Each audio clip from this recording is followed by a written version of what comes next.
Au terme de 2 jours de travaux qui ont été lancés le mercredi 10 avril 2024 à Brazzaville, le CERAP, Centre d'études et de recherche sur les analyses et politiques économiques, va se doter d'un plan stratégique de communication 2024 à 2029. L'atelier consacré à l'élaboration de ces outils de travail très essentiels pour le centre est organisé dans une démarche plutôt inclusive. Il connaît en effet la participation de consultants internationaux, de cadres de différents ministères et de la coordonnatrice du programme SALCA, un programme de renforcement de capacités dans le leadership face au changement climatique, soutenu par l'ACBEF, la Fondation pour le renforcement des capacités en Afrique.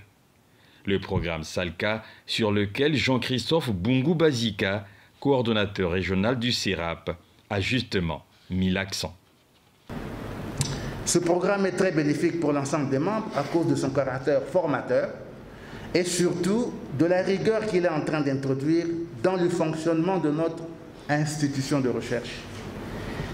C'est cette rigueur nécessaire dans notre organisation à l'échelle régionale et nationale, c'est-à-dire au Congo, en RCA, en RDC et Cameroun, qui devra convaincre les bailleurs de fonds d'accompagner le CERAP dans l'atteinte des objectifs qu'il s'est fixés. Créé en novembre 2002 par des enseignants-chercheurs, le CERAP connaît aujourd'hui un rayonnement international avec des unités au Cameroun, en RCA et en RDC, en plus du Congo-Brazzaville. Bien plus, ce centre est aujourd'hui un partenaire de l'ACBEF, une prouesse saluée par Bernard Ngazo, conseiller de la ministre du Plan. Ça montre l'importance et le sérieux du travail qui est fait par le CERAP. Et nous pouvons encourager cette institution à aller dans ce sens de plus d'efficacité, de plus, bien sûr, de résultats.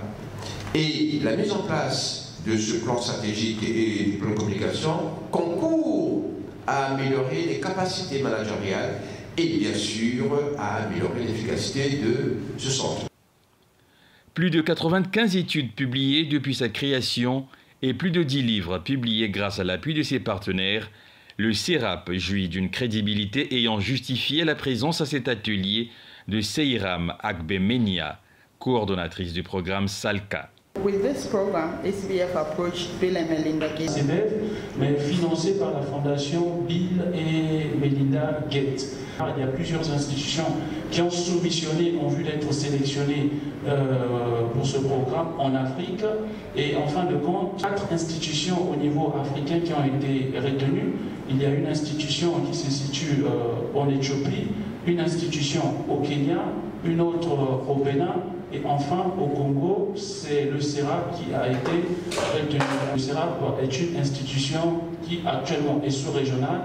Du fait que le CERAP soit localisé dans 4 pays d'Afrique centrale, c'est l'une des raisons qui a contribué à ce que le CERAP soit retenu.